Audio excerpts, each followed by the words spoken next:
दोस्तों हम बात करेंगे कि आखिरकार भारत किस प्रकार से गुलाम बना था।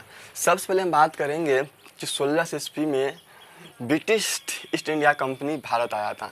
इसकी अनुमति जो है ब्रिटेन की रानी एलिजाबेथ ने अनुमति दी थी कि तुम भारत जा सकते हो और व्यापार कर सकते हो। कंपनी को भारत में व्यापार करने का एक इकलौता कंपनी बना करके भेजा था। और जैसे ही भेजा था तो उस समय भारत का राजा जो था मुगल वंश के शासक जहांगीर था। और जहांगीर जो था 20 उसकी पत्नियां थी, 20 उपपत्नियां भी रखा था और नशे में भरपूर होने वाला इंसान था। नशे कर कदम हमेशा इधर उधर बीवी के साथ रोमांस करता था।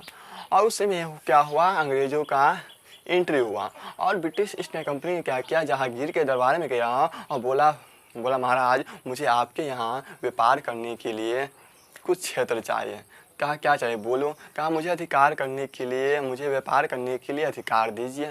तो उन्होंने क्या किया, कुछ सोचा ही नहीं, क्योंकि आज तक किसी ने भी व्यापार करने की अनुमति नहीं दी थी। मुगल वंश में पहला शासक था जिन्होंने अंग्रेज़ों को क्या किया, भारत में व्यापार करने के लिए अनुमति दे दिया।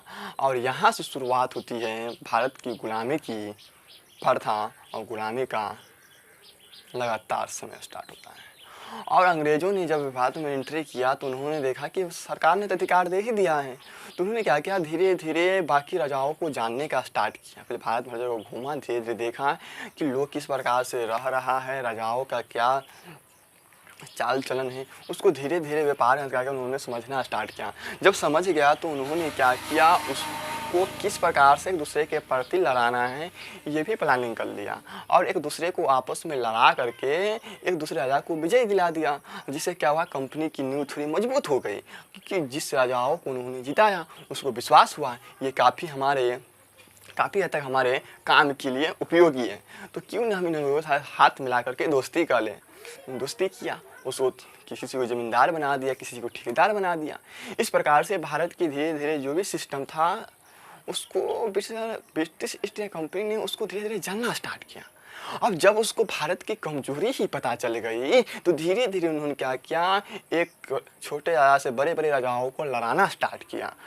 और इस प्रकार से धीरे धीरे भारत से मुगल वंश को ही ख़त्म कर डाला और पूर्णतः अंग्रेज़ों का पूरे भारत में वर्चस्व कायम हुआ। और इस प्रकार आगे चलकर उन्होंने अपने खुद का एक नियम और कानून बना लिया, जिसके तहत उन्होंने व्यापार करना स्टार्ट किया, भारत को लूटना स्टार्ट किया।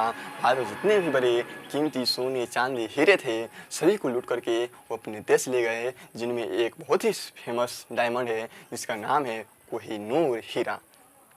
समझ पाएँ तो अंग्रेज़ों की सोची बूझी हुई एक नीति थी। अगर भारत के राजा जहांगीर और उसमें नशे में धुत नहीं होते और समझदारी के साथ डिसीजन लिए होते तो हमारा भारत 200 वर्षों तक गुलाम न रहता और भारत आज आज़ाद होता। और भारत की ये सिचुएशन आज इस स्तर पर डेवलपमेंट न होकर के विश्व का सबसे अधिक सुंदर और संस्कृतिवाद और डेवलप कंट्री कहलाता है। तब तक के लिए जय हिंद, मिलेंगे नेक्स्ट वीडियो में।